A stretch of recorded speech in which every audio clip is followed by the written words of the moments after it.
زموږ حمایت لپاره لطفا زموږ چینل سبسکرایب کړئ.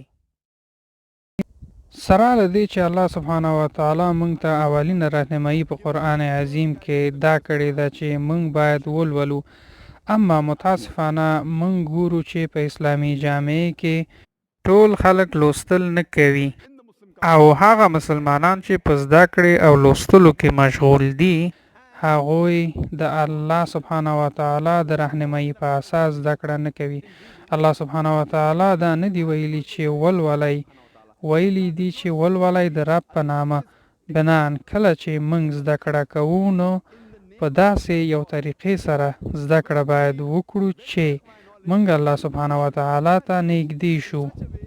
هغه علم چې تاسو الله سبحانه و تعالی ته نږدې نه کړي نو هغه علم آخرت لپاره ګټور نه دی. او زموږ محبوب پیغمبر صلی الله علیه وسلم ویلي دي په صحیح حدیث کې چې په سنن ابن ماجه کې ذکر شوی دی، حدیث نمبر 240 کې ذکر ده چې محمد صلی الله علیه وسلم وایي چې طلب العلم فریضة علی کل مسلم، د علم زده کړه په هر مسلمان باندې فرض ده، نارینه یا ښځینه. هر مسلمان ته فرض ده چې د علم زده کړه وکړي. دا زموږ د مسلمانانو وظیفه ده چې دا په پام کې ولرو چې علم باید زده کړو.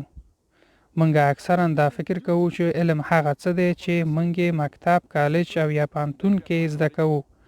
علم او دانش د کور نه شروع کیږي او بهترین معلم مور ده. دا د والدین وظیفه ده چې دا په نظر کې ونیسي چې خپل اولاد ته په مناسبه ډول تعلیم ورکړي، ځکه چې ماشوم کله چې دنیا ته راځي نو هغوی په هغه ماحول کې چې پیدا کیږي مسؤل نه دي. دا د والدین مکلفیت دی چې پرته له دې چې ماحول په نظر کې ونیسي باید هغوی ته مناسب تعلیم ورکړي. It is the duty of the parents to see to it that irrespective of the environment, they give them proper education.